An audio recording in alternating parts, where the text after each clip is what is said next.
everyone, Angela here from Papery Blue. Today I'm going to be working on an art journal mixed media page.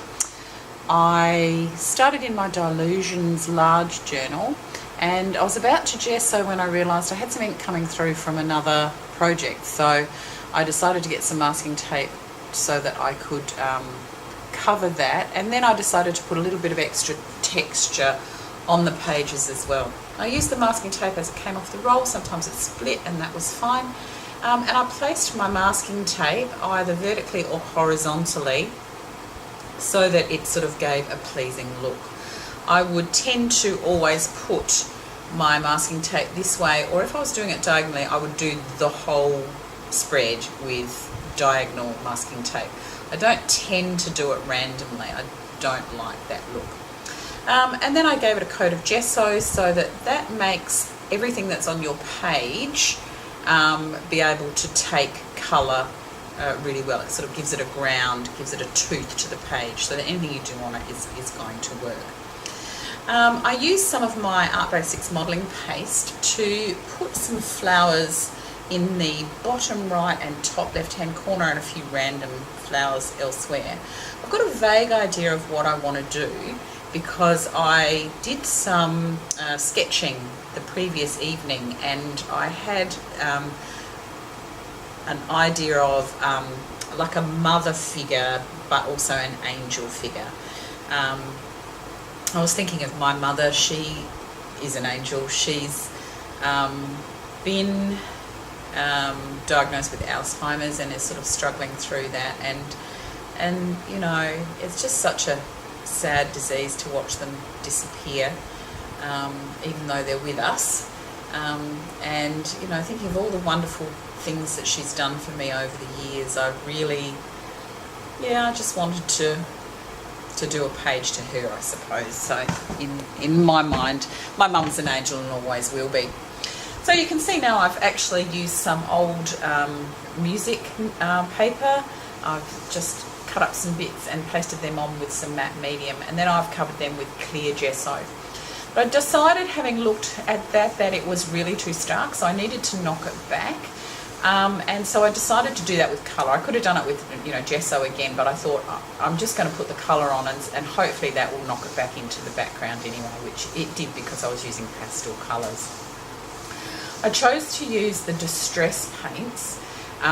They're beautiful and creamy, they're easy to move. You can see I'm moving them with my finger, it's nice and fluid, but they're also permanent when they dry, and I wasn't quite sure of all of the different mediums that I was going to use, but I didn't really want ones that would reactivate with water and shift, so I thought, right, well, if I give it a nice coat of this distress paint, once it's done, I'll be happy with it. So I chose to go with the greens and blues, gave it a good dry, and then I wanted to put a little bit more texture. So again, I used Memento so that I would know once it was down it was permanent, and I just used a couple of different texture stamps just to place texture all over it. I used grey flannel and like a teal colour, and it's just very light. It's not meant to stand out or be anything in particular. I just sort of did it randomly, mainly around the edge, because I'm planning to put my angel mother on the sort of left-hand page, sort of near the centre. So it's really the edges that I sort of wanted to put a little bit of extra bits and bobs. So here I am drawing the face that I had pre-drawn last night. So with my idea there, it was quite easy just to slip her in that gap. You'll notice I didn't put too much textural stuff there. I was happy to have that big flower because that ends up being a part of her like hair do, I suppose. I wished in the end that I hadn't put that top piece of notepaper or made it a little bit smaller, because it actually ended up, you know, sort of being quite textural on her face. But, you know, we worked it out. I wasn't too fussed. Now it's very hard to see here, but slowly but surely it will sort of start to appear. it's one of the things that I love about mixed media. As you paint and you bring this character to life, I consider myself a fairly cautious artist, and I don't like putting down a lot of colour at any one time. So you'll see it's a real gradual process of me slowly, identifying where her skin is, and then slowly bringing it to life with some depth and some colour and some blush and then details in the eyes. I'm trying to get a nice smooth creamy look to her face, and it works out okay in the end. There's like a hot mess stage, which people talk about, and this one certainly had it. It got really blotchy, and I'll show you when we get to that. But I just basically put some layers of acrylic paint down to start with, just to give her a good base. Then these are my pan pastels. These are lovely because pastels often give you the opportunity to sort of smudge and just put a very fine layer of colour on, and that's what I was trying to do, was to find where my shadows would be, where my highlights would be, and to just give her a little bit of depth without, I suppose, without committing too much, because without fixing it or adding any other layers on top, you can brush that back quite a bit if you need to. So here I'm going in with pastel pencils. I'm just whitening her eyes, and then I'm giving her a bit of definition around the edge. You can see I can smudge with my finger and just blend it in quite easily. So I enjoy using that on top of the paints to give me an idea of, what I want. And I just enjoy the process. It's amazing. I was watching this back and thinking, wow, it actually took a long time to do, but when I was doing it, it didn't feel like a long time at all. You just get lost in it and just lost in the moment, and nothing, enters my head except, what am I going to do next? So this one's actually an aqua pencil, like an aquarelle type pencil. I think it's a burnt or raw umber, this one. It's the lighter one. And again, I'm just using my Jane Davenport water brush to just sort of spread that colour out, giving the definition of the side of her face, and then pulling out that colour so that we give her that shadow around the edge of her face. Now I'm defining her eyes with that same pencil. So you can see it's a really gradual process. It's layer upon layer upon layer. And I ended up using a lot of different media. I didn't set out to do that, but again, because I was cautious, like, oh, what am I going to use now? I don't want to do anything that's going to spoil her. So just tried one thing and then added another, etc., etc. So these are some pencils. Most of these are Prisma colour pencils. So I'm putting some eye colour in. I think there's one other Lyra one, but so yeah, I've just decided to make her eyes similar to the background so that it sort of blends nicely. I find if you try to keep your colours similar as you're putting down your bits and pieces, the piece ends up being a lot more cohesive than if I had sort of brown eyes. I mean, it wouldn't have mattered, but I just wanted to bring those sort of blue eyes, tealy blue eyes in. I did use the pencils, and that was fine. I pressed too hard, and I got that waxy build-up that you can get with Prisma colours. So I was finding it very difficult to do the real detail of the iris. So in the end, you'll actually see me a bit later go through with some paint and actually paint them in again, so that it gave me another toothy surface that I could then do some more details later on. And this is a little bit of where I get into a hot mess with my face. You can see I'm still doing it very light layers at a time, but I go over and over it with a lot of different things. This is a Tombow marker, and then I try some Caran watercolour crayons, And I'm trying to get a nice creamy face with, you know, just that beautiful blush. And I go over and over and over, and I'm adding water, and in the end it just ends up being this blotchy mess. It looks like she's got some disease, poor dear. And it wasn't what I wanted. And this was quite late at night. You can see I've got the light on. It's not the natural light from the window. And I just kept at it, and I kept at it, and I kept at it. And then I just went, you know what? She needs to go to bed, and I need to go to bed, because it just wasn't working. So I do it for a little while, and then you'll see in a moment we start up again. And when I came back then, I used some of my pencils to give it back that creamy base, and I ended up doing the cheeks with the Caran crayons, but I didn't put any water on it. I think the water was my enemy. That's so you can see all the blotchiness there. It's like little puddles of water. But when I went back in and just blended with my finger, it worked out a lot better. So, but yeah, other than that, I was using them to define her nose, define her eye sockets, to do around her lips and her, things like that. So, it was just layer upon layer. You can use anything you've got, really. You don't need to use a whole lot of media like I did. And I sort of apologise for that, because, I know a lot of people don't have everything that opens and shuts, but I could have done all of this with just pencils, or I could have done it all with just paint.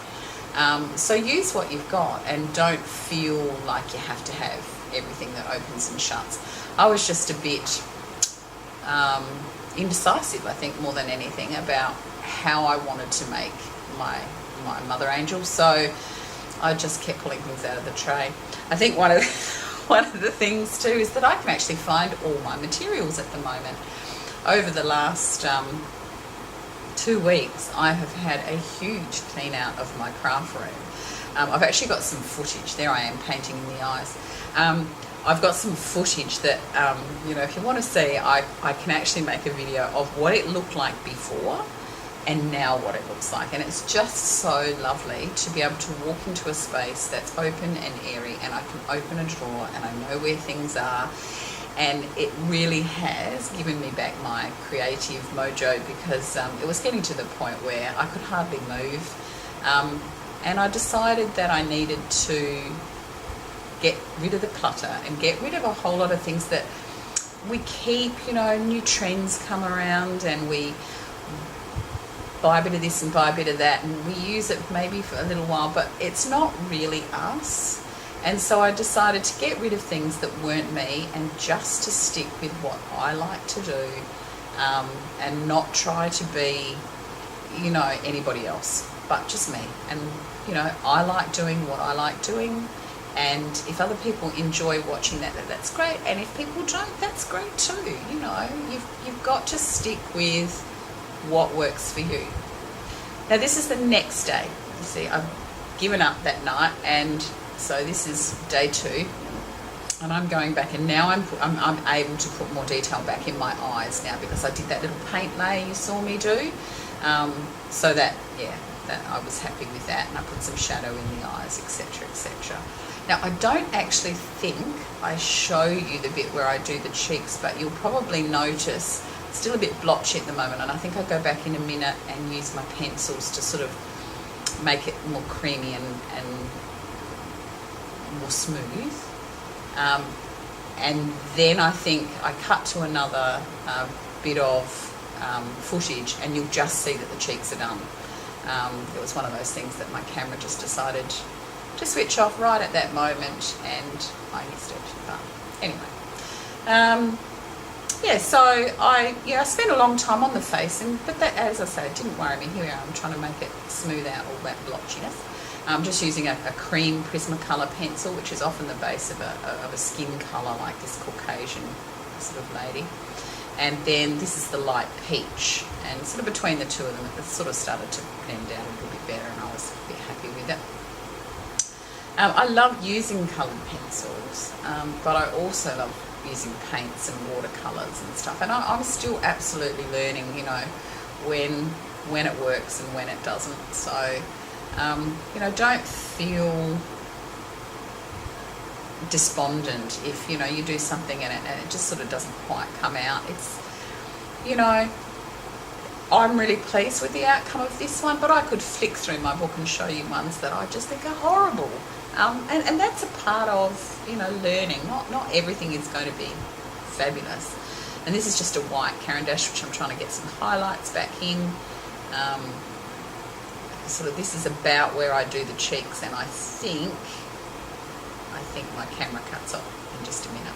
So yes, I'm using that water pencil as well, the aquarelle pencil, but I actually don't think I put water on it in the end. I just use it like a pencil, which you can do, you know, like you don't have to use them with water. But of course you just have to be very careful if you use one and you're then working with other wet media on top. If you've forgotten that, you know, it's water soluble, then you're going to have a bit of trouble. So you might find you have your eyes or eyebrows or whatever slipping. So I did some eyelashes. I'm not going for realism. This is, you know, like obviously a character type person. I actually prefer it more doll-like than really realistic. But I am trying to give her really some dimension, some depth, some, you know, curvature by doing sort of shadows and making some things pop out more. So hence trying to work with the highlights and shadows. And things like in the corners of the eyes and things like that, I'm just using that same colour as her lips, because we normally have a little bit of pink or whatever in the corner of our eye. So, but rather than use a different colour again, I'm using the colour in the lips so that it sort of matches. So now I'm moving on to trying to get some hair in. Again, I'm using the water crayons from Caran d'Ache and the Neocolors, I think these are called.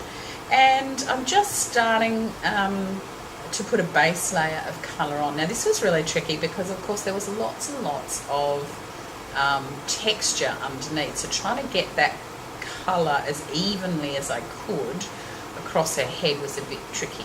I decided in the end I actually didn't mind the flower there. I thought about possibly painting that flower a whole different colour, so like it was a bit of a hairdo, but in the end I decided no, I would sort of keep it au naturel, and right at the end I put a little bit of glitter and some pearl paint on it just to make it stand out a bit, but not so like on one hand it's in the background, on one hand it's sort of a part of her hairstyle, so it works both ways. So these are my artist's pens, and I use basically the brown and then just a tiny little bit of black, trying to give it some movement, and I also try to make it a little bit darker in different spots, so again it sort of gives it that rounded look. It doesn't look quite so flat.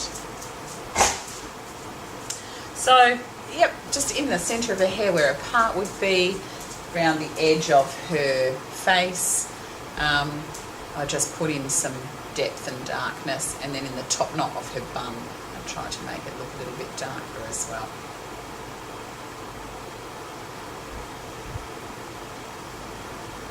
One of the things I do a little bit later that I decided was wrong was actually the shadow on her neck is on the left, and then I try and put some shadow on the right on the back of the page, and I realised that probably if I'd done it again I would try and put the highlight on the other side so that it matches better, but